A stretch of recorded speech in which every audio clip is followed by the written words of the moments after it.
In the grainy black and white footage, two men stand on a wooden platform above a roaring sea of people. One is small, bearded, wrapped in a fly whisk and a lion skin cap. The other, taller, sharp-eyed, restless. They smile for the cameras, raise their hands together, but their fingers don't quite interlock. The crowd is chanting one name over and over, Kenyatta! Kenyatta! What no one in that moment can hear is the silent question hanging between these two men. Who will truly rule this new nation when the cheering stops? Years later, they will become open rivals, allies turned competitors. One will be called the father of the nation. The other will be pushed aside, branded dangerous, written out of the official story. But before that struggle for power, before the midnight flag-raising and the secret plots, there was a boy with bare feet in the red soil of central Kenya, racing against time he doesn't even know is ticking.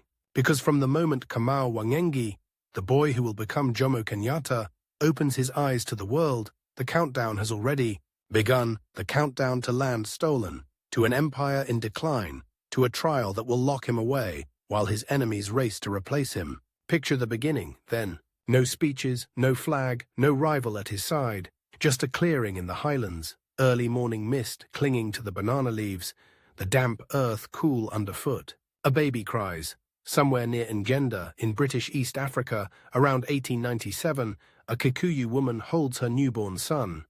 Chickens scratch the dirt. Smoke from the cooking fire curls up into the blue. No one writes down the exact date. Why would they? He is just another Gikuyu child, born in a world where the important names are carved somewhere far away, in London, by people who have never seen this sky. They call him Kamau. His father, Ngengi, is a farmer, a man of the ridge and the seasons. He teaches the boy the shapes of the hills, the smell of the rains. But childhood does not stay gentle for long. Disease moves through the villages like a dark wind. People wake up with fever and do not wake up the next day. Kamau watches adults whisper in low voices, watches mats carried out with bodies wrapped tight. At some point, his father is gone. Grief at that age is not philosophical. It is a missing shadow, a voice that never answers. The boy learns early that the world can change without asking for permission. Now imagine the land folding around him like a green amphitheater. Ridges, riverbeds, fields. But beyond those ridges, something else is happening. Roads are being cut. White men in hats are walking lines in the earth, measuring, marking, writing on papers that will declare that this valley, this hill, this water are no longer his people's. Kamau does not see the documents. He sees fences. He is still a child when the first great shock hits his world. Christian missionaries arrive in Thogoto, not very far away, bringing books, hymns, and the strange idea that salvation might depend on abandoning the ways of his ancestors. The Church of Scotland mission offers schooling, medicine, new clothes for those who join them. The trade is brutal in its simplicity. Your traditions, your language of the spirits, for their alphabet and their gospel. For a boy who has already seen death, the promise of healing is not abstract. Kamau goes. He walks to the mission. The wooden buildings look alien against the hills. He hears Scots accents cutting through Gikuyu, the talk of civilizing and saving souls. But there are also notebooks, pencils. The first letters he traces on a slate feel like secret codes to unlock another universe. When he is baptized, the missionaries give him a new name, Johnstone Kamau, a name that sits awkwardly in his mouth like a shoe that doesn't quite fit. He learns scriptures, hymns, carpentry. By day, he absorbs what the white men teach. By night, in huts and around fires, he still listens to the old stories of Gikuyu and Mumbi, of land given by God at the foot of Mount Kenya. Two worlds are growing inside him, side by side, like roots twisting around each other. That tension between the book and the gourd, the Bible and the fig tree, will never really leave him. It will shape his politics, his alliances, even his rivalries. Years later, those who compete with him will say, he is too British. Others will spit, he is a dangerous tribalist. Both accusations will be wrong, and yet both will carry just enough truth to stick. But that is far ahead. For now, Johnstone Kamau is a young man earning his keep at the mission, learning to handle tools, to read a newspaper headline, to sign his name. Then another storm begins to gather. The First World War. The war is not fought on his ridge, but it reaches him anyway. The British demand porters, labourers, carriers. African men are marched off to support an empire at war with enemies they have never seen, for reasons no one truly explains. Hunger follows, prices rise, the colony trembles. In this atmosphere, a restlessness takes hold of Kamau. He leaves the mission.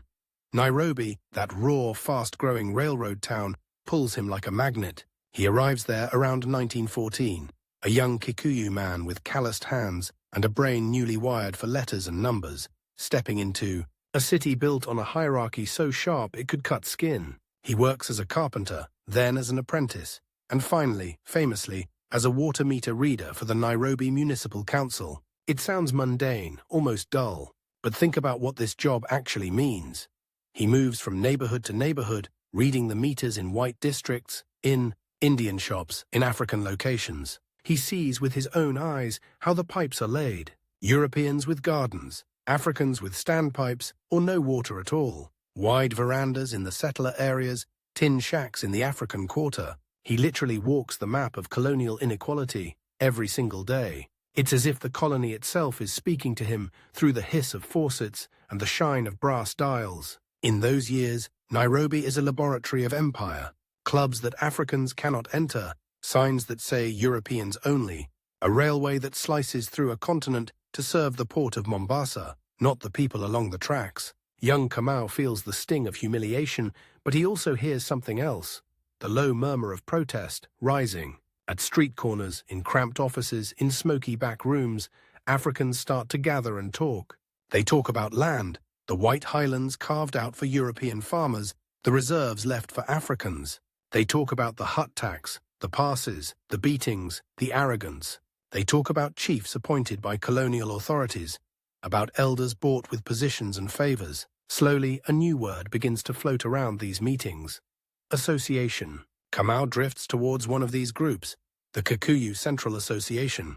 The KCA is a fragile, fractious thing, a group of men trying to speak for a people under pressure, not always agreed on how. Some dream of petitions and polite letters, others whisper about more drastic measures. It is here, in the late 1920s, that Kamau's life shifts from survival to struggle. In 1928, he becomes the editor of the association's newspaper, Mugwithania, the Reconciler. Imagine that. A man who was once a barefoot boy, now shaping words that will be read in huts and markets, carried in pockets, passed from hand to hand. Through this paper, he starts to do something more dangerous than any protest march. He begins to give people a shared story. He writes about land, about unity, about injustice, but also about discipline and order. He urges Gikuyu to strengthen themselves, to educate their children, to prepare. The colonial government notices. They do not like what they see. Petitions to the local administration lead nowhere, so the KCA makes a bold decision. They will send a representative to London itself, to the heart of the empire, to speak directly to the British government about the land issue. They choose Johnstone Kamau. Now the clock is really ticking. He has to leave his home, his language, his ridge, and cross oceans with one mission: to convince men who have never set foot on his people's soil that they have made a mistake so vast it can swallow a nation. If he fails, it won't just be his reputation on the line. Land alienation, once written into law, can last generations. The time window is narrowing. New settler schemes, new ordinances, new surveys. Every year, more fences go up. In 1929, he sails for England. Imagine the shock. London in the late 1920s, cold, industrial, deafening. Smoke and stone instead of banana trees and red earth. The man who arrives is an African nationalist with a mission. The man who will walk out of this city years later will be something else. A symbol. But symbols are expensive to maintain. He lives on the edge of poverty. The KCA cannot fund him comfortably. He gives speeches, writes letters, tries to secure audiences. Sometimes he is listened to politely, then escorted away. Sometimes he is ignored completely. He moves through offices where maps of Africa hang on the walls like trophies. In those rooms, he meets another kind of African. Men educated in missionary schools and European universities, fluent in English, who believe in slow, careful negotiation with the empire. Some of them, he suspects, are not just colleagues. They are competitors. They want to be the ones the British call when they say, "Speak for your people." He watches how easily some of them slide into the role of moderate spokesman, praised by officials for their reasonableness. Their suits are sharper, their accents smoother. They are the Africans the empire finds comfortable, non-threatening, eager to compromise. Johnstone Kamau is different. He wears European clothes now, but his tongue still carries the weight of the ridges. His petitions are more direct. His demands are clearer: land, representation, justice. In a way, the rivalry begins here. Not yet personal, but structural. The struggle is not only between colonizer and colonized, but between different visions of what an African leader should be. And who will get to stand at the microphone when decisions are made. And all this inside a race against time. There are only so many days before the next land ordinance, only so many sessions of Parliament, before everyone goes home and forgets the brown man waiting in the lobby. He sits in cheap lodgings, in Hampstead and elsewhere, scratching out drafts of petitions by lamplight, the London rain hammering the window. The money is running low. The KCA back home is fracturing under pressure. Letters from Kenya arrive late, or not at all. He has to decide, does he go home and admit defeat? Or does he stay, gamble on somehow gaining more influence in this hostile, indifferent city? He stays. In the 1930s, he steps into yet another world, the world of radical international politics. For a time, he travels to the Soviet Union, to the University of the Toilers of the East in Moscow. The idea is electrifying, a place where colonized peoples are taught to fight imperialism with theory and organization. But the reality is colder, harsher. Language barriers, suspicion, ideological rigidity. Within months, he is out. The experience leaves a mark, but not a chain. Later, colonial prosecutors will use this brief Soviet chapter to paint him as a communist mastermind. The truth is messier. He is searching, always searching, for tools to free his people. And he is running out of time. Back in London, he gravitates towards another arena, academia. He studies anthropology at the London School of Economics, under Bronislaw Malinowski.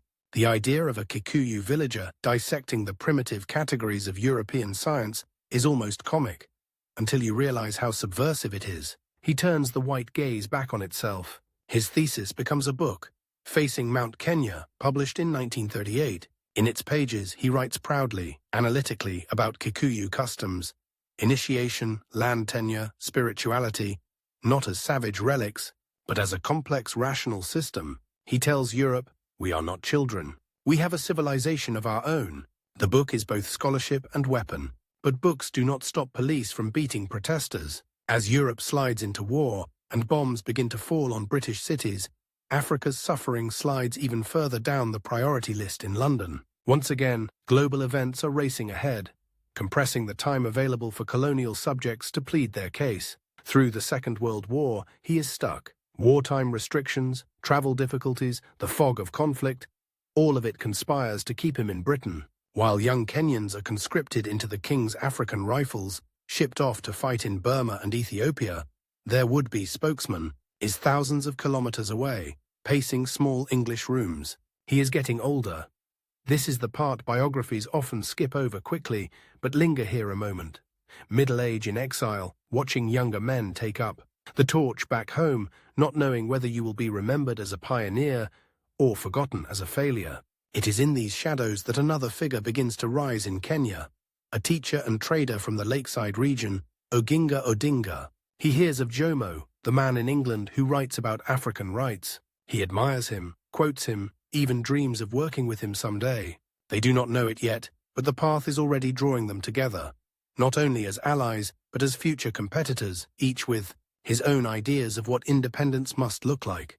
By the mid-1940s, the war is ending. Something fundamental has changed. Britain may have won on the battlefield, but it has lost something less visible, the aura of invincibility. Hundreds of thousands of African soldiers have served, seen white men bleed, seen other lands where Europeans are not unquestioned masters. The whispers of change grow louder, and Johnstone Kamau, now more often calling himself Jomo, a name evoking burning force and the spirit of the spear, feels the urgency like a physical ache. If he waits any longer, he will return to a country where others have already taken his place. The younger generation is impatient. They will not wait forever for the man in London. So in 1946, nearly 2 decades after he first left, he boards a ship home. When he steps off the boat in Mombasa, the air hits him like a memory. Heavy, salty, alive. Crowds come to see him in Nairobi, in the Highlands. The name Jomo Kenyatta begins to spread on people's lips. He is no longer just Kamau, the boy of Ngenda. He is Mzee, the elder, the man who has seen the inside of the empire. But there is no time for nostalgia. Kenya has changed while he was away. The land issue is worse. European settlers have dug their boots in deeper. African grievances are sharper, their voices harder. Organizations have formed and dissolved. There are new faces in politics, new ambitions, new networks. He re-enters the arena, but now he is not alone. Others, hungry for influence, are already there. The Kenya African Union, KAU, becomes the main vehicle for political agitation. In 1947, Jomo Kenyatta is elected its president. That election is not a quiet, inevitable coronation. It is a contest. Some in the KAU want a younger man, someone less burdened by years abroad. Others mistrust his European connections, his education, his time with anthropologists and radicals. They worry he might be too moderate, too eager to talk instead of fight. Once again, those two models of leadership collide, the polished negotiator and the rooted agitator, the empire's reasonable African and the people's fiery spokesman. Kenyatta wins, but it is a victory with shadows. There are men in the room who smile and clap, and already, privately, begin to position themselves for the day when they might replace him. Outside the meeting halls, a darker current is rising. In the forests of the Aberdare and on the slopes of Mount Kenya, men and women begin to take oaths, to organize in secret. The movement that will be called Mau Mau, a name loaded with fear and myth, is taking shape. They swear to reclaim the land by any means necessary. To British settlers, this is terror. To many landless Gikuyu, it is justice sharpened into steel. Where does Jomo Kenyatta stand in all this?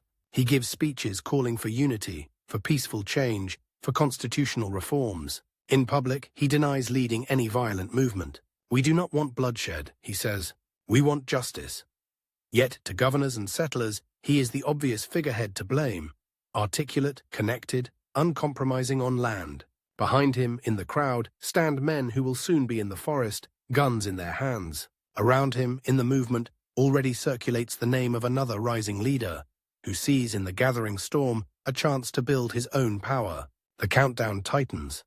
By the early 1950s, you can feel the colony vibrating with tension. Settler families sleep with guns near their beds. African workers whisper about oaths at night and walk to church in the morning. Government intelligence files grow thicker with the name Kenyatta underlined. He is under surveillance, under suspicion, under pressure from all sides. From the right, the colonial authorities demand that he denounce violence, that he play the role of compliant elder, calming the youth, stabilizing the colony. From the left, younger radicals demand that he go further, faster, that he stop talking and start fighting, or step aside for someone who will. And somewhere out there, beyond the tea fields and the government offices, another man is also building his base.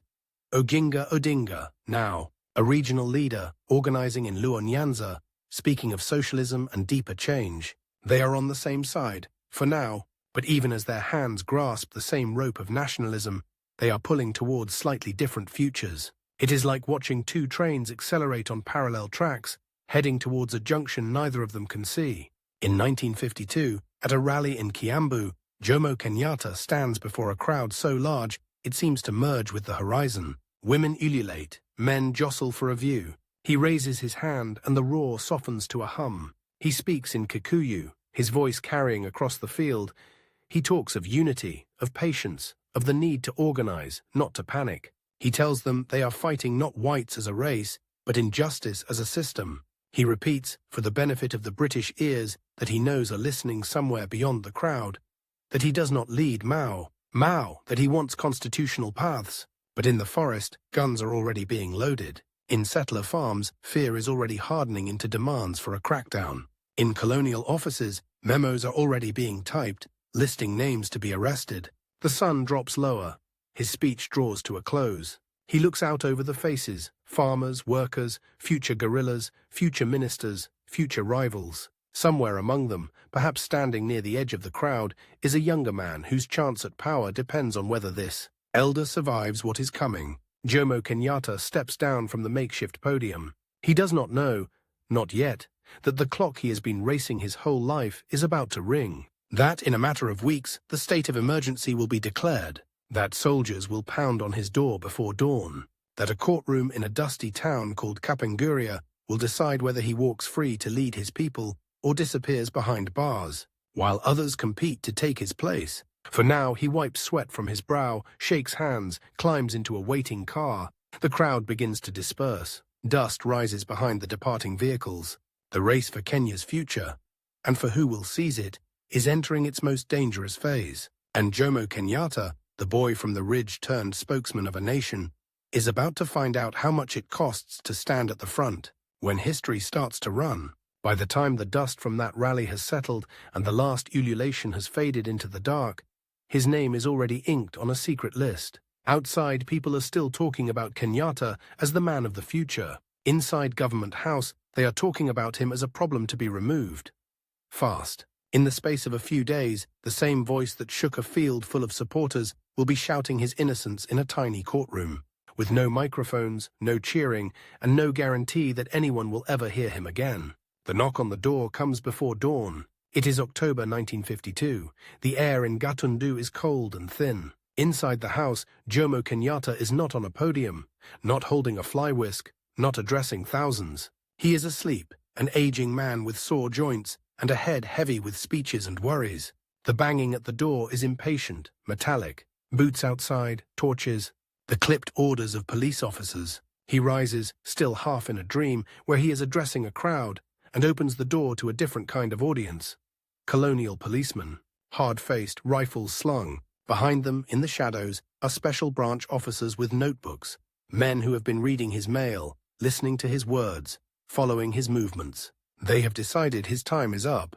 They take him without drama. No time to gather belongings, no chance to send a message. The man who has spent decades traveling to be heard is now being moved like a parcel. As the car drives away into the dark, past sleeping homesteads and silent banana groves, he has no way of knowing it will be years before he sees this road again. The emergency is declared.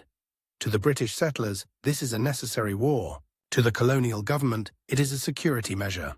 To thousands of Gikuyu, Embu, and Meru, it is the beginning of a nightmare. Mass arrests, curfews, barbed wire villages, hangings at dawn, and at the center of the storm, packaged for public consumption as the mastermind of it all, stands one man they can show to the world. Jomo Kenyatta. The trial at Kapenguria is not held in a grand urban court, but in a remote, dusty town far from Nairobi. That is no accident. Distance is a weapon. It keeps foreign journalists away, makes it harder for supporters to gather, turns the whole process into a quiet ritual of exclusion. 6 men in the dock, a British judge flown in specially, a line of African witnesses, some trembling, some confident, telling stories of oaths and hidden meetings. Kenyatta listens as a narrative is constructed around him, the secret leader of Mau Mau, the evil genius behind the violence. He recognizes some of the men on the stand. He knows others are there because of pressure, or hunger, or fear. The prosecution produces a document called the Kapenguria Oath, linking him to the forest fighters. He stands up and speaks. This is what he knows how to do. I deny that I am the leader of Mau Mau, he says calmly, his voice edged with anger. I have never taken the Mau Mau oath. I have never urged anyone to take it. He talks about constitutional methods, about petitions, about his years pleading for justice. For a moment, the courtroom becomes another kind of meeting hall, and he almost slips into the rhythm of a rally. But there is no crowd to answer him, no roar, no ululation. Just the scratching of pens, the impassive face of the judge, the weight of a verdict already decided in corridors far from here. In December 1952, the judgment comes, guilty. 7 years of hard labor, a further period of restriction. They have not just sentenced a man. They have tried to sentence a movement. To the colonial authorities, it feels like a victory. Within months, the great scare in settler circles begins to ease. Newspapers print triumphant editorials. The head has been cut off, some say. The snake will die.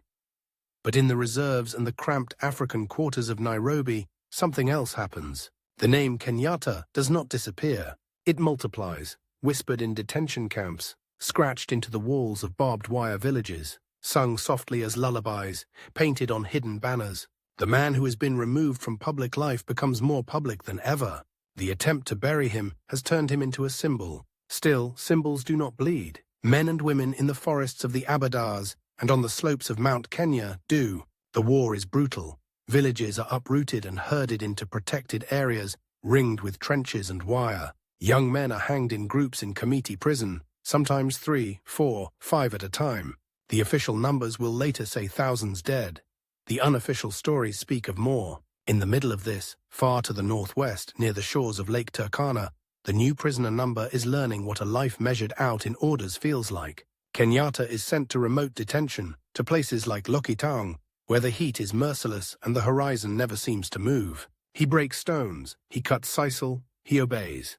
The man who once moved across continents now paces inside fenced compounds whose measurements can be written in a notebook. Time, which once chased him in the form of laws, deadlines, and political timetables, now becomes his main enemy in a different way. He is in his 50s when he arrives. If the sentence holds, he will be in his 60s when he leaves. If he leaves at all, he counts the days, but he cannot see the calendar that really matters. The calendar of empire, shifting outside the wire. Each year in detention is another year in which other leaders can rise, another year in which his name can become purely symbolic, while practical politics moves on. Back in central Kenya, families are forced off their small plots. In the Rift Valley, more European farms expand. On the coast, whispers of independence in other colonies drift in with the waves. In the lakeside region of Luo Nyanza, a tall, intense man named Oginga Odinga steps up to the microphone at rallies and speaks a name. The crowd cannot see. Kenyatta. No Kenyatta, no independence. He tells them, no Kenyatta, no Uhuru. He is not from Kenyatta's Gikuyu community. He has his own base, his own followers, his own ideas. But he sees an opportunity in this absence. By demanding Kenyatta's release, Odinga ties himself to the imprisoned elder's popularity. He becomes the loudest voice of a cause whose central figure cannot speak. It is a brilliant move, and a risky one, because when you spend years building a campaign around freeing someone else, there is always a question waiting in the shadows. What happens when that person actually walks back into the room? For now, the question is theoretical. The emergency grinds on into the late 1950s. The British are winning militarily, but losing something they cannot repair: legitimacy. Pictures of detention camps leak out. Reports of torture, forced labor, and mass punishment begin to stain the image of a civilizing empire. Around the world, colonialism is cracking. India has gone. Ghana is independent. In the United Nations, newly freed states are asking pointed questions about why others are still under foreign flags. The clock that matters now is not just Kenyatta's age, but Britain's patience and the world's tolerance. London starts to look for a way out, a controlled, negotiated transition that will protect settler interests and keep communism at bay. They need African leaders who can deliver calm, order, and cooperation. But who? The man they have locked away is still, in the eyes of many, the rightful spokesman. Yet opening his cell too soon might look like surrendering to terror. Waiting too long risks letting younger, more radical figures, some with harsh words about capitalism and the West, become the main negotiators. It is not just Kenyatta who is racing against time now. The British are too. In 1959, after years of international pressure and domestic weariness, Jomo Kenyatta is moved from harsh detention in the north to a milder form of restriction in Lodwar. The fences are wider, the conditions somewhat easier, but the core fact remains: he cannot go home, he cannot speak to the nation, he cannot organize. Meanwhile, outside, someone else is doing what he cannot. Oginga Odinga is building alliances, traveling, speaking, shaping the narrative of what an independent Kenya should be. He talks about socialism, about land redistribution, about aligning with other African and socialist states. His speeches crackle with urgency. To many young activists, he feels like the future: radical, impatient, unafraid. He still shouts Kenyatta's name, but increasingly he is also quietly building his own. By 1960, the emergency is officially over. The forests are quieter, the hangings slow, but the political storm is only just beginning. New parties form.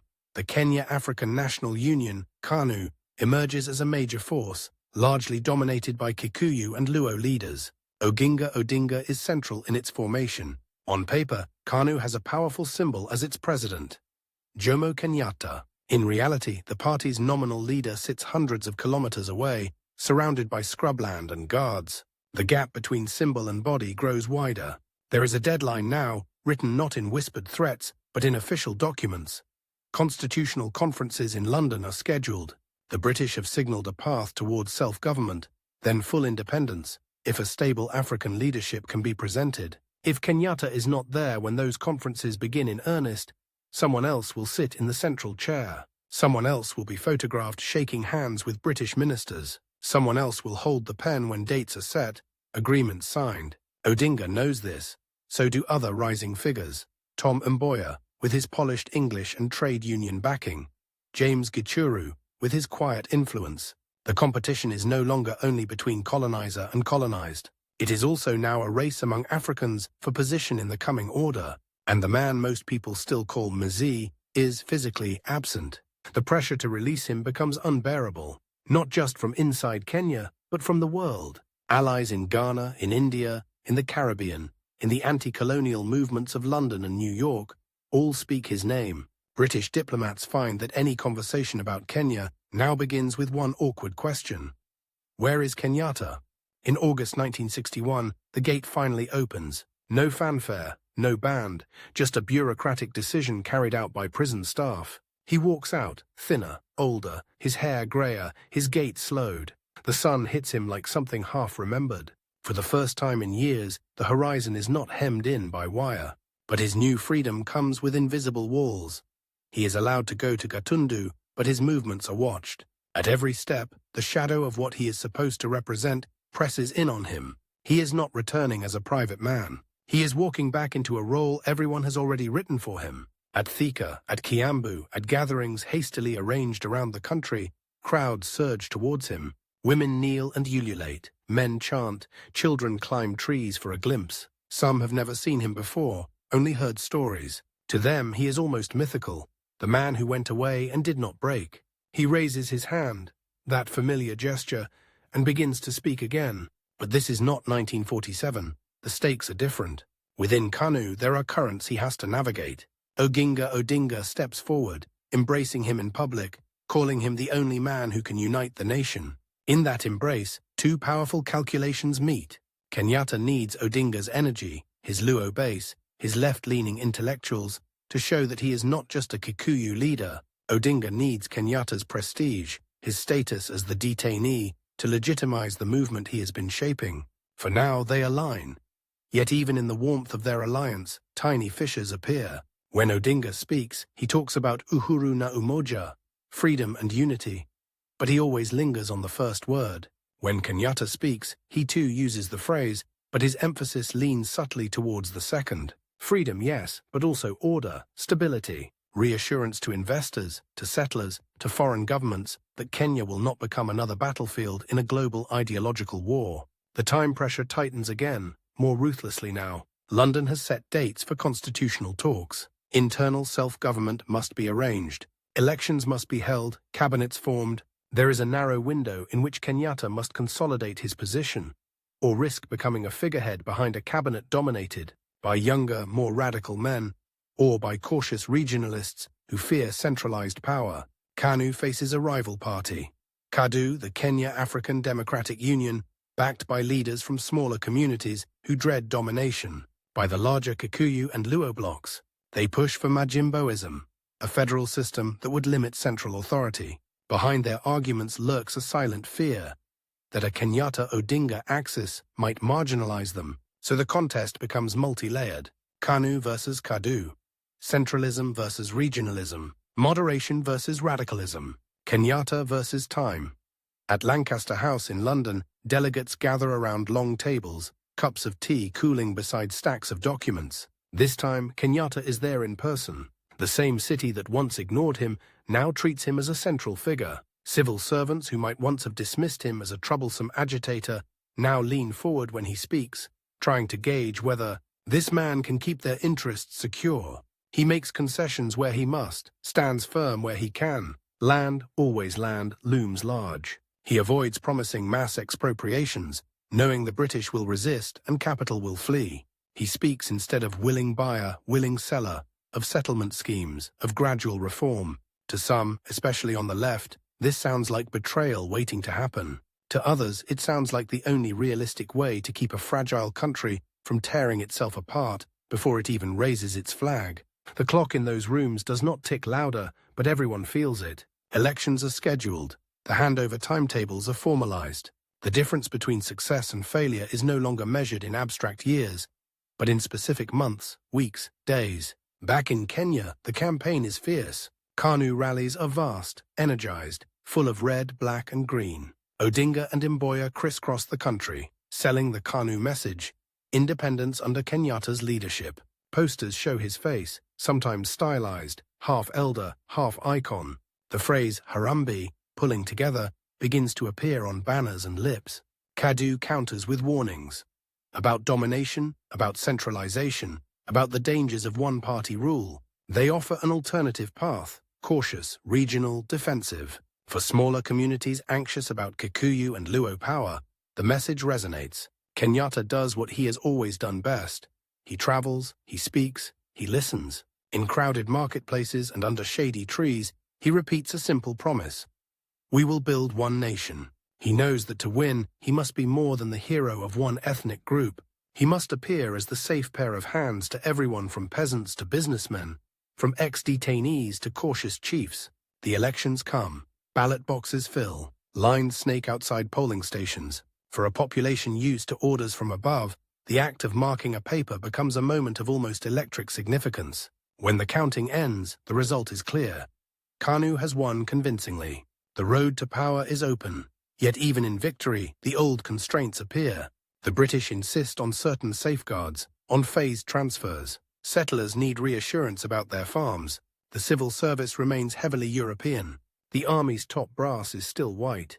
Kenyatta becomes Prime Minister of an internally self-governing Kenya in June 1963. Months before full independence, he stands in the Legislative Council, now reconstituted, and delivers speeches that are carefully balanced. Fierce about past injustices, gentle about future coexistence, he urges reconciliation. He tells alarmed settlers, "You can stay. Kenya needs you." He tells restless youth, "Violence is over. Now we build." To some former fighters, this sounds like amnesia. To some settlers, it sounds like cunning.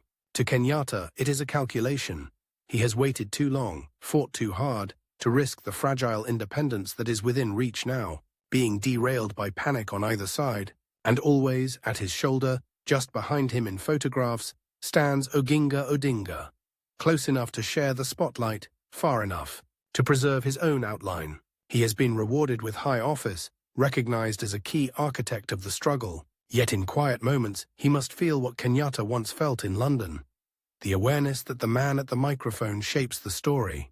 The countdown that began in a highland village has finally reached midnight. On the night of December 12, 1963, at Uhuru Park in Nairobi, the Union Jack slides down. The new Kenyan flag rises, black for the people, red for the blood, green for the land, white fimbriation for peace. The crowd roars, fireworks crack, drums roll. Jomo Kenyatta, dressed in a dark suit, fly whisk in hand, steps forward as the first Prime Minister of an independent Kenya. Cameras flash. Around the world, newspapers will print his image under headlines about freedom, the end of empire, the birth of a new nation. On the platform with him, dignitaries stand in neat rows. British officials, African ministers, regional leaders, representatives from across the globe. Among them, Oginga Odinga watches, applauding, smiling for the cameras. For a second, the two men's eyes meet. They have won, together. But power is not a destination. It is a landscape. From this night on, every decision will sharpen choices made in the shadows of prison and conference rooms. Every policy will tilt the balance between compromise and transformation. Every appointment will shift the invisible scales between old comrades and emerging rivals. And for the first time, the race is no longer about who will lead Kenya to independence. It is about what kind of Kenya that independence will create. And which of these two men, the elder from the ridges or the restless, son of the lake, will shape it more in his image. Within a year, the country will become a republic, and Kenyatta will move from Prime Minister to President, with Odinga as his Vice President. On paper, it will look like a seamless partnership, the perfect resolution to decades of struggle. But even on this night of flags and fireworks, somewhere deep under the cheering, another quieter sound is starting up again. The ticking of a new clock. The smoke from the fireworks over Uhuru Park has not even cleared when his real deadline begins. The fight against empire is over. The fight over what to do with freedom, who will shape it, who will own it, who will lose it, starts before dawn the next morning. In the first light after Independence Day, Nairobi looks almost unchanged. The streets are the same. The buildings are the same. The colonial statues still stand on their plinths. But in the quiet offices where the ink on new documents is drying, one fact hangs over everything. Jomo Kenyatta is no longer the man demanding decisions from others. He is the man everyone expects to decide. He is in his 70s. His back aches. His heart sometimes races at night. He has, in the best case, a handful of years to turn a poor, wounded colony into a functioning country. Before disappointment, or chaos, or his own aging body catches up. And standing just behind him, smiling in photographs, clapping in public, is the man who once shouted his name from every podium in the land. Oginga Odinga. For a while, it looks like the perfect partnership. Kenyatta moves into State House, the white buildings once reserved for governors. Odinga becomes his vice president, the second highest office in the land. In cabinet meetings, in public rallies, they sit side by side, the elder from the ridges and the restless son of the lake. Outside there is euphoria, new flags in classrooms, new anthems on the radio, new names for streets that once carried the titles of distant British lords. But beneath the singing, two very different clocks are ticking. Kenyatta's clock counts stability. How fast can he calm fears, reassure investors, bring in aid, build roads, open schools, and avoid the nightmare of becoming another Congo, a new state spiraling into civil war and foreign interference? Odinga's clock counts justice. How fast can land be returned? How quickly can wealth be shared? How soon can the promises shouted at rallies turn into real change for the poor who bled for Uhuru? They are racing towards the same future, but not at the same speed, and not with the same map. In those first months, Kenyatta works like a man trying to hold a fragile glass bowl with both hands, while people tug at his sleeves. Every day brings a crisis. Settlers want guarantees. Former detainees want compensation. Regional leaders want autonomy. Foreign ambassadors want clarity on which side of the Cold War line Kenya will stand. He creates tools out of slogans. Harambee, he tells the country, pull together. But it is more than a word for him. It becomes a method. If the state does not have enough money, then communities will contribute. At school fundraisers, at hospital launches, at small-town projects, Kenyatta raises his fly whisk and calls for Harambee, and people step forward. A cow here, a sack of maize there, a few shillings pressed into a collection bowl. On the surface, it is beautiful, a nation knitting itself together through shared effort. Underneath, another dynamic begins. Those who contribute the most, those who stand closest to the president at Harambee events, gain more than warm thanks. They gain access, they gain phone numbers, contracts, promises. Power starts to flow through invisible channels of loyalty and generosity. A new elite emerges, many of them from Kenyatta's own Gikuyu community, especially from his home region around Kiambu. Odinga watches this carefully. He is also in those rooms, also on those platforms, but his language tilts in a different direction. He talks of nationalizing key industries, of drawing closer to socialist countries, of breaking the grip of foreign capital. He hosts delegations from the Soviet bloc, smiles at their offers of scholarships and factories. To foreign embassies in Nairobi, this is alarming. To young radicals in the townships, it is thrilling. To Kenyatta, it is dangerous. He has spent years convincing the British that he is not a communist. He knows how fragile international confidence is, how quickly loans and investment can evaporate if Kenya looks like it might pick the wrong side in the global struggle. At cabinet tables, the air grows heavier. Odinga pushes. More state control, faster land redistribution, closer ties with Moscow and Beijing. Kenyatta resists. Mixed economy, gradual reform, non-alignment with a tilt towards the West. Both men speak the language of unity, but their versions of that word are beginning to clash. The first cracks show not in a shouting match, but in a set of quiet decisions. Key economic portfolios go not to Odinga's allies, but to men Kenyatta trusts to be pragmatic, business-friendly, cautious. Provincial administrators who prefer firm central control receive promotions. Police and security chiefs take careful note of which rallies sound too radical, too fiery, too close to the language of class war. In the rural areas, land-buying companies spring up, vehicles through which African farmers can purchase plots from departing settlers. The official line is that this is a fair, peaceful way to resolve the land question. In practice, those with money, friends in government, or access to credit often get the best deals. In villages that once chanted land and freedom, the banners now read Harambee. For some, that is enough. For others, it feels like a quieter kind of betrayal. Odinga senses the mood. He tours the country, especially areas where people feel left out of the new prosperity. In Kisumu, in the Luo-dominated West, he draws enormous crowds. His speeches grow sharper, warning against economic imperialism, criticizing unnamed home guards who have simply swapped colonial masters for new ones in African faces. Everyone knows who he means. He never says Kenyatta's name. He doesn't have to. The twist is slow at first, almost polite. What began as a partnership of liberation starts to look, in the flicker of newsreel footage and newspaper columns, like a balancing act that cannot last. 2 men, 1 chair. Someone will have to sit more firmly in it. The trigger comes wrapped in the language of ideas. In 1966, Odinga makes his move, and pays for it. Unable to shift government policy from within, he breaks away from KANU and forms a new party.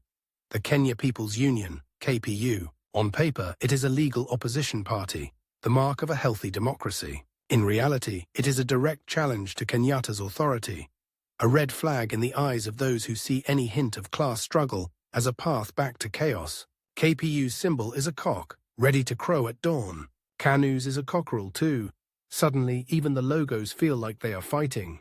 Kenyatta understands the threat immediately. An organized opposition, led by his once loyal vice president, with strong support in Luo Nyanza and among disaffected radicals across the country, could slow his programs, embarrass his government, even if the winds change, push him towards the exit. He does not shout about it publicly. He does something more effective.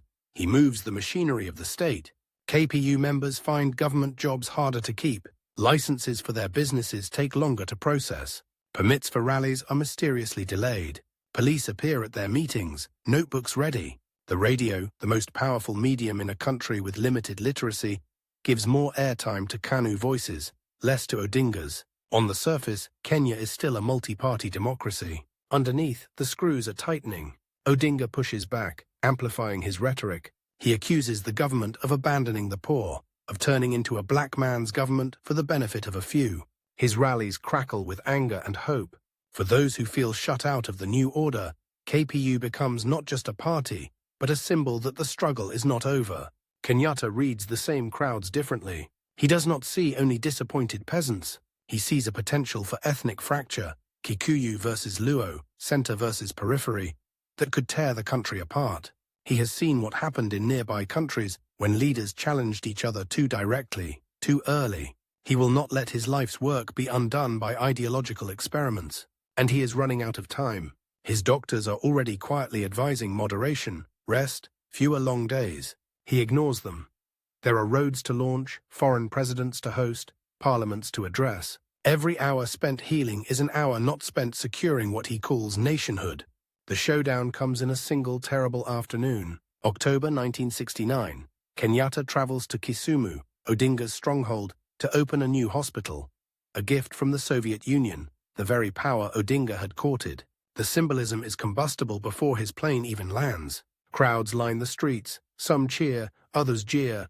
Placards appear, questioning the government, defending KPU. Police, presidential guards, party loyalists, KPU supporters. The air is thick with slogans and suspicion. On the podium, a tension you could cut with a knife. Kenyatta begins to speak, his voice edged. He is heckled. Odinga, present on the platform, tries to calm the crowd, to mediate between fury and authority. The words blur, but the emotions do not. Then, in the confusion, stones fly. Shouts, a surge, shots crack. For a few seconds that feel like an hour, Kisumu becomes a battlefield. Police fire into the crowd. People fall. Blood stains the soil of a town that had danced in the streets for Kenyatta just 6 years earlier. By the time the motorcade races away, leaving behind smoking tear gas canisters and abandoned shoes, the number of dead will never be agreed upon. Officially, it is a security incident. For many Luo, it is a massacre. For Kenyatta, it is a decisive break. Within months, KPU is banned. Odinga is detained, then kept under tight restrictions. The experiment with open, organized opposition is over. The message is clear. There will be one center of power in Kenya, and it will be Kenyatta. The man who once was branded a dangerous radical by the British has, in less than a decade, become the conservative anchor of a new state, willing to crush radicalism in his own ranks to preserve what he sees as hard-won stability. The twist is brutal. The liberator turns gatekeeper. From this point, his presidency enters a new phase. KANU becomes the only legal party of consequence. Parliament fills largely with loyalists, many selected not for their willingness to challenge, but for their readiness to applaud. Dissent does not disappear. It goes underground, into whispers, into cautious conversations in bars and classrooms. Yet the story is not simply one of repression. There are achievements, concrete as tarmac and brick. New roads tie together regions that once felt like separate worlds. Schools multiply. Classrooms that used to hold a dozen children now struggle to contain 50. Teachers drill English, Swahili, science into row after row of eager faces. The University of Nairobi grows, producing a new African professional class in medicine, law, engineering. In the countryside, tractors roll where oxen once plodded. Cash crops like tea and coffee become engines of foreign exchange. Kenya begins to be spoken of as an island of stability in a turbulent region. Tourists arrive, cameras swinging, to see lions on the savannah and hotels at the coast. Foreign magazines print Kenyatta's picture with admiring captions. Elder statesman, regional peacemaker, friend of the West. Inside his own house, the picture is more complicated. Cabinet ministers know that real decisions are often made not only in official meetings, but in the living rooms and private farms of a small circle around the president. The so-called Kiambu Mafia. Land deals, business licenses, import quotas, all the levers that can make one man rich and another invisible, pass through hands that owe everything to Kenyatta and to each other. Favor becomes a currency. Loyalty becomes an insurance policy. Silence becomes a habit. Critics emerge, and some pay with more than their careers. Tom Mboya, the brilliant young Luo politician who once helped bring Kenyatta and Odinga together, becomes a key architect of policy. A favorite of foreign donors, a man many whisper could one day succeed the aging Mzee. In 1969, just months before Kisumu, he is shot dead in broad daylight on a Nairobi street. His killers are tried, but the motives behind the assassination remain murky, tangled in rumors of ethnic rivalry and succession struggles. At his funeral, grief mixes with anger. Some mourners chant against the government.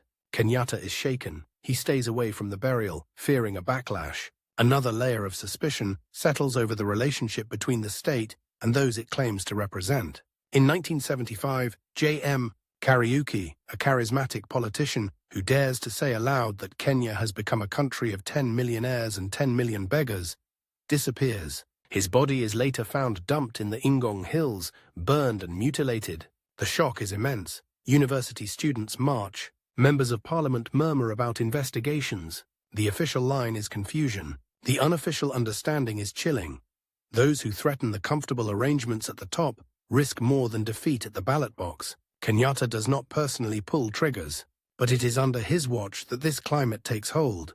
A climate in which those close to power feel emboldened to use brutal methods, to protect their positions, confident that at worst, reprimands will be quiet, and at best, their actions will be seen as service to stability. All the while, his health continues its slow, relentless decline. He tires more easily. Public appearances become shorter, more carefully staged. On some days, aides say he is sharp, full of memories and jokes, the old fire flickering. On others, he drifts, eyes half closed, the room carrying on around him.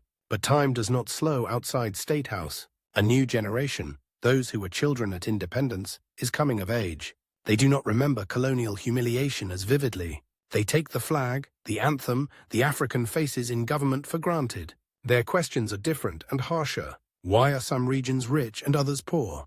Why do some families own vast estates while others squat on tiny plots? Why does speaking certain truths seem to carry invisible danger? Kenyatta hears echoes of these questions in Parliament, in newspapers, in the poetry and plays that begin to circulate. He frowns. He has spent his life to bring this country to a point where it can ask such questions in peace.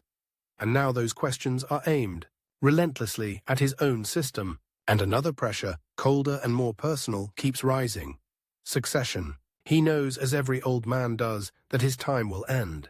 The constitution is new enough to be flexible, but not so clear as to guarantee a smooth handover if he dies suddenly. Memories of Congo, of Nigeria's coups, of armies marching into power in other African states are never far from his mind. He needs, before his heart fails or stroke strikes, to ensure that when he falls, the country does not. In the shadows of high politics, a competition for his favor intensifies. Powerful figures in his tribe and beyond position themselves. There are whispers of plans, of alliances, of scenarios. The man who slowly emerges as his chosen successor is, to many observers, an unlikely pick. Daniel Arap Moi, a quiet, cautious politician, from the Kalenjin community, serving as vice president after Odinga's fall. Moi is from a smaller group, without a large ethnic bloc behind him. He is not seen as a threatening rival by Gikuyu elites. To Kenyatta, this is an advantage. A strong successor might tear the country in half in the struggle to claim the throne. A weaker one can be eased into place, accepted as a compromise, guided or controlled by the networks Kenyatta has built. So, in his final years, part of his work is not in speeches or policies, but in subtle signals, promoting Moi, defending him when others grumble, ensuring the constitution is adjusted so that the vice president will automatically become president if the office falls vacant. The liberator of a nation spends his last energies on engineering the future of his own office. The tension between him and Odinga, once the central axis of Kenyan politics, has moved off stage by now. Odinga, freed from detention but kept at a distance, is a diminished force, a living reminder of the road not taken. From his home in Kisumu, he watches a country that bears the marks of both men, but that obeys the imprint of one. The race that began with a handshake has ended with one man at the summit and the other on the margins. Outside State House walls, life goes on. Harvests, weddings, funerals, school assemblies, factory shifts. On the surface, Kenya in the mid-1970s looks like a success story. Relative peace, economic growth, a recognizable place on the map of African diplomacy. But under that surface, the cost of that success, in silenced voices, skewed land, cramped political space, is building, layer by layer, like pressure in the ground. And somewhere, as Kenyatta sits in a high-backed chair, wrapped in a shawl against the evening chill of the highlands, listening to the drone of a news bulletin that lists his own activities as if they are weather reports, the ticking he once heard as a young activist, in London returns, softer but no less insistent. He has outlived the empire that jailed him. He has outmaneuvered the rival who once carried his portrait on a pole. He has turned a colony into a state, and that state into his own instrument. But time, the one enemy he cannot negotiate with, imprison or co-opt, has almost run out. Soon, whether Kenya is ready or not, the chair at the center of everything will be empty. And then, the country he built in his image will have to decide what that image truly was, and what to do with it, now that the man himself is gone. By the time the doctors rush to his bedside in Mombasa, the most powerful man in Kenya is fighting an enemy he cannot see, cannot imprison, cannot outvote: his heart. It is August 1978. The old lion of Gatundu is on the coast, a place he loves, the air heavy with salt and humidity. He has outlived chains and concentration camps, outmaneuvered rivals and radicals, stared down colonial governors and Cold War ambassadors. He has built a system so centered on himself that people joke the sun rises only after the news bulletin announces what he did yesterday. And now, in a quiet room far from the cheering crowds, that system hangs on the rhythm of an aging heart that is starting to misfire. The clock he has been racing his whole life finally catches up. When the news breaks, Jomo Kenyatta is dead, it moves through Kenya like a hot wind. Radios crackle in markets, in buses, in villages where electricity has not yet arrived, but batteries power small receivers wrapped in newspaper against the dust. Ngengi is gone. The father of the nation is no more. School children are sent home. Grown men cry in public. Women wail, hands on their heads, as if a patriarch in the family has suddenly collapsed. But even as the tears fall, another race begins, faster and colder. In Nairobi, inside sealed rooms with thick curtains, the question is blunt. Who controls Kenya in the hours after the king is dead? The constitution says the vice president takes over. That means Daniel Arap Moi, the quiet man from the Rift Valley whom Kenyatta has groomed, defended and placed in the line of succession. Over the grumbling of more powerful, more connected Gikuyu barons. For years they have called him a clerk, a placeholder, a man who carries the briefcase but never writes the document. Now, in the brutal clarity of death, that clerk has, on paper, the keys to State House. Some of Kenyatta's inner circle move quickly. There are whispers of plans to delay the announcement, to manage the transition, to keep Moi in a holding pattern until a more acceptable successor can be arranged. Men who have grown rich and comfortable under Kenyatta's shadow feel the ground shifting beneath their feet. The stakes are not just power and prestige. They are land, contracts, immunity. The country has a few tense hours to find out whether the system Kenyatta built can survive him, or tear itself apart trying. And then, in a move that will shape Kenya's next decades, the head of the armed forces, General Jackson Mulingi, draws a line. The army, he signals, will respect the constitution. Moi must become acting president. The would-be kingmakers blink. The window closes. The quiet man steps in. At Kenyatta's state funeral, the choreography is perfect, almost imperial. Heads of state file past the flag-draped coffin. Foreign cameras capture the widow, Mama Ngengi, veiled and composed. The coffin rests on a gun carriage. The freedom fighter is buried with full honors of the state that once jailed him. In the front row, Daniel Arap Moi walks carefully, his face grave.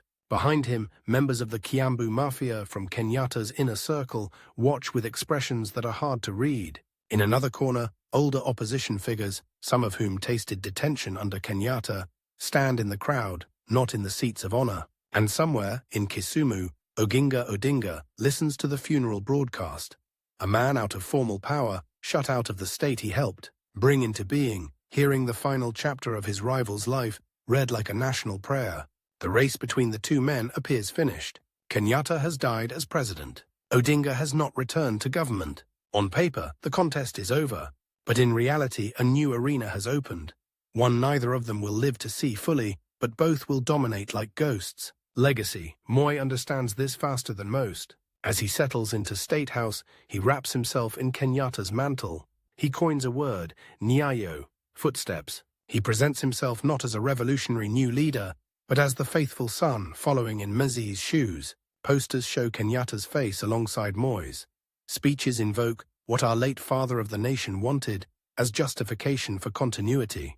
The system Kenyatta built, centralized power, a single dominant party, loyalty networks tied to land and patronage, a security apparatus, alert to dissent, does not vanish with his death. It mutates. Under Moi, it deepens. Newspapers still praise the president in front pages that read like hymns. Parliament still functions more as an echo chamber than a debating hall. For years, Kenyatta's name is a shield used to fend off demands for change. But outside the softened carpeted corridors, the world is shifting.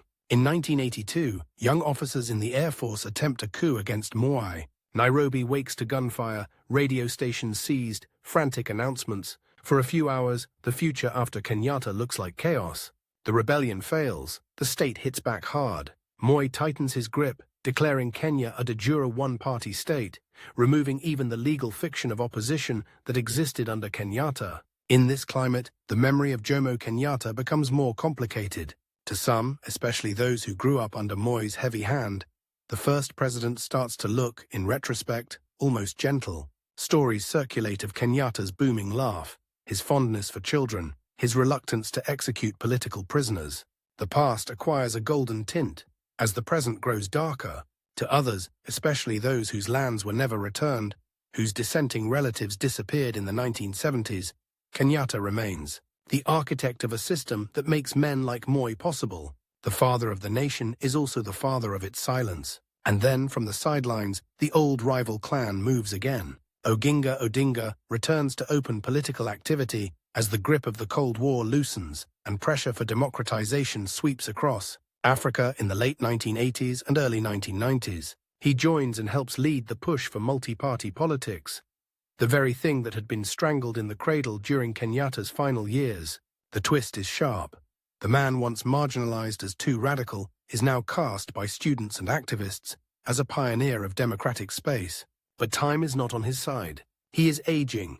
Years of friction with the state have taken their toll. He will not live to see all the fruits of the struggle he reignites. Next to him, sometimes in his shadow, sometimes in his light, stands his son, Raila Odinga. Across the country, on farms and in guarded compounds, another son is growing into his inheritance. Uhuru Kenyatta, the boy who once sat on his father's knee in State House, now a wealthy businessman, a reluctant politician nudged, then pushed into public life by elders who see in him a living symbol. The rivalry between Jomo and Oginga is about to be reborn, not as a personal clash, but as a dynastic struggle stretched across decades, fought through their children in a Kenya very different from the one that watched Uhuru flags go up in 1963. In 1990, Oginga Odinga helps found the Forum for the Restoration of Democracy, FORD, demanding multi-party democracy. Police beat protesters. Tear gas rolls across university campuses. Detainees are thrown into filthy cells. Moi, feeling the pressure, invokes Kenyatta's name again and again, warning that anarchy is what the old man would have opposed. But the tide is turning. Under internal and external pressure, Moi legalizes opposition parties.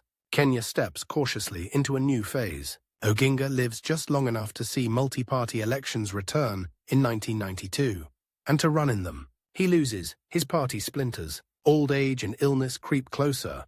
When he dies in 1994, crowds gather for his funeral, carrying placards that hail him as a hero, a martyr for democracy. In death, he finally receives some of the honor denied to him in life.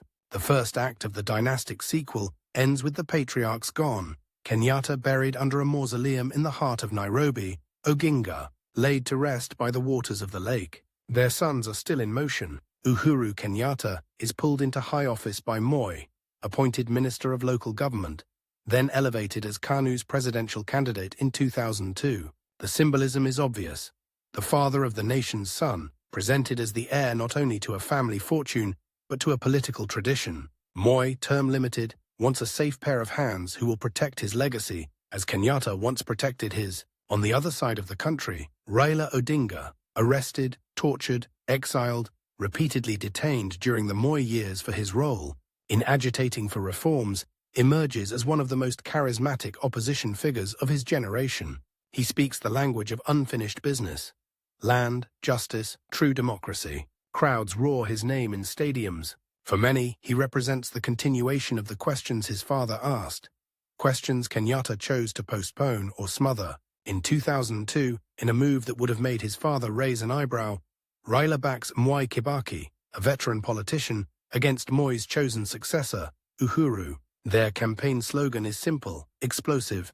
Yote yawezekana bila Moi. Everything is possible without Moi. The result is a landslide. KANU, the party of Kenyatta, the party that once felt indistinguishable from the state itself, loses power for the first time. Uhuru Kenyatta stands on a podium and concedes defeat with a composure that surprises many. Raila Odinga dances on truck roofs in Nairobi streets, riding a wave of euphoria. The Moi era is over. For a moment it looks as if the shadow of Jomo Kenyatta has finally been pushed aside by the force of change. But the past is not so easily buried. The new coalition government wobbles as soon as it starts to walk. Promises of a new constitution stall. Old habits, patronage, ethnic balancing, quiet deals in smoke-filled rooms reappear wearing fresh clothes. Corruption scandals erupt. Raila feels cheated of influence he believes he earned in the struggle. The old word betrayal whispers again, linking father and son across years. By the 2007 election, he is running for president himself. The campaign is electric and dangerous. Raila presents himself as the champion of reform, the breaker of old systems built in Kenyatta's time and perfected under Moi. Kibaki, now seen by some as an establishment defender, fights back with the machinery of incumbency. The country splits roughly along ethnic and regional lines, fault lines that run back to land, to colonial dispossession, to the uneven patterns of ownership that hardened under Kenyatta's watch. The vote is close, too close. Accusations of rigging fly as results are delayed, then announced in a haze of confusion. Kibaki is hurriedly sworn in at State House. Raila and his supporters cry foul. The streets answer with fury. Kenya burns. In the weeks that follow, more than 1,000 people die. Neighbors turn on neighbors. Churches are torched with people inside. Images that had long seemed to belong to other countries' nightmares, Rwanda, Congo, suddenly appear on Kenyan screens, in Kenyan towns. The island of stability cracks, showing the pressure that had been building beneath for decades. Behind the smoke and the machetes, behind the roadblocks and the makeshift camps for displaced families, lies a web of grievances that reaches back to the early years of independence. Who got land and who did not? Which regions were favored with roads and schools? Which communities felt permanently outside the circle where decisions are made? The house that Jomo built, polished by Moi, renovated by Kibaki, is on fire. International mediators rush in. Under intense pressure, Kibaki and Raila agree to share power, president and prime minister, in an uneasy duet. The violence ebbs. The country exhales shakily. Out of this trauma comes a result that might be the most radical break with Kenyatta's original design. A new constitution, passed in 2010, that devolves power to counties, strengthens checks and balances, tries to break the old centre's stranglehold. It is, in some ways, a re-argument of those early post-independence debates between Kenyatta and Odinga. Central control versus regional autonomy, now written not in speeches but in legal clauses. Yet even as the paper changes, the ghosts remain. In 2013, the presidential race offers a startling image. Uhuru Kenyatta, son of Jomo, stands on one side. Raila Odinga, son of Oginga, on the other. Their fathers' portraits used to face each other across cabinet tables and shouting rallies. Now their sons' faces stare down from campaign posters printed in ink and dusted with history. There is a new twist, darker than the old rivalry. Uhuru is facing charges at the International Criminal Court over alleged responsibility for the 2007-2008 violence. Raila frames himself again as the man who can break the cycle. Supporters on both sides invoke the past constantly. For some, voting for Uhuru is a way of defending our people and the memory of a founding father under international assault. For others, voting against him is a way of failing or avenging that same father's unfinished promises.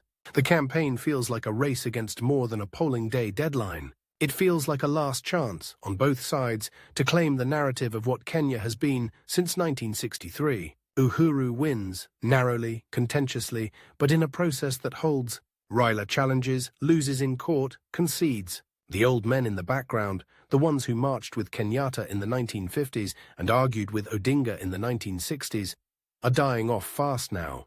The generation that remembers colonial humiliation firsthand is almost gone. Time is closing in on the story itself. As president, Uhuru Kenyatta governs in a country where his father is both everywhere and under trial in the court of public opinion. His name is on schools, hospitals, highways. His statue towers near Parliament. Foreign visitors still lay wreaths at his mausoleum. But on social media, in university debates, in documentaries and whispered conversations on matatus, younger Kenyans pick at the story. They were taught in primary school. Was he a hero or a sellout? Did he save Kenya from chaos or freeze it in inequality? Is the land question, still raw, still unresolved, his greatest failure or an impossible burden he could never have shouldered alone? These questions are asked not in the hushed tones of the 1970s, but loudly, sometimes rudely, in a country that is freer in some ways and more unequal in others than the one Kenyatta left behind. And then, in 2018, another image shocks the nation. Uhuru Kenyatta and Raila Odinga, after yet another bitter, disputed election in 2017 and a tense period of protests and parallel swearing. In ceremonies, meet on the steps of Harambee House and clasp hands. The handshake is beamed live across the country. Two men whose families have spent half a century on opposite sides of Kenya's defining political fault line stand together, speaking of unity, reconciliation, the need to heal. For some, it is a relief, a lowering of the political temperature in a country exhausted by cycles of confrontation. For others, it is yet another elite deal, made above the heads of ordinary citizens, echoing the compromises and exclusions of the 1960s. But for the story that began with Jomo Kenyatta and Oginga Odinga, it is a dizzying twist. The sons who inherited their father's rivalry choose, at least in that moment, to symbolically end it. Behind the cameras, their own personal clocks are ticking. They are no longer young men. The window to reshape Kenya in their image is closing fast. Just as their fathers had a handful of years after independence to stamp their vision on the newborn state, they have a handful of election cycles before age, fatigue, and the impatience of a younger generation sweep them aside. The deadline is not written in any law. It is written in biology, in demographics, in the simple fact that history moves on. Outside the high offices where these handshakes and backroom talks take place, life in Kenya is pulsing, restless. A tech hub rises in Nairobi, branded Silicon Savannah, filled with young entrepreneurs who know about Kenyatta and Odinga, mostly as exam questions. Artists paint murals that blend Mau Mau fighters with modern protesters, colonial-era police with contemporary riot squads. Land activists march, demanding restitution, citing files that go back to the 1960s. Farmers watch the weather change and wonder what the promises of any politician are worth against drought. In Gatundu, elders still tell stories of the boy who went to Maragua Mission School, the man who wrote Facing Mount Kenya, the prisoner who walked out of Lodwar. In Kisumu, old men talk about the tall, sharp-tongued Oginga and his stubborn refusal to bow. Grandchildren listen to these accounts like myths, half legend, half warning. On a clear day in Nairobi, if you stand near Parliament and look at the mausoleum where Jomo Kenyatta lies, and then turn your head towards the road that leads west to the lake, you can feel, in the traffic and the crowds, how much of Kenya's present is still negotiating between those 2 points. The liberator who became a gatekeeper, the radical who became a prophet of democracy, 2 men who ran out of time before they ran out of arguments. Their children have carried the rivalry into courts, into ballot boxes, into fragile peace deals. Their shadows fall across land registries and party headquarters, across primary school textbooks and heated radio talk shows. But the verdict on Jomo Kenyatta, on what he was, what he did, what he left undone, will not be delivered by statues or mausoleums, by official speeches on independence anniversaries, or by the tears that fell on the day his coffin rolled through Nairobi. It will be delivered, piece by people who never saw him alive, by young Kenyans who race the clock of their own lives, trying to build something more fair out of the foundations he poured in such a hurry, under such pressure, with such fierce belief and such human fear. They have no more time than he did. They carry no fewer contradictions. And somewhere, in the quiet of that concrete tomb near Parliament, under the eternal guard of soldiers who change shifts with military precision, the man who once felt history breathing down his neck lies still, while above him the country he helped create argues, hustles, dreams, fights, and, without even noticing it, keeps rewriting the legacy of Jomo Kenyatta with every passing day.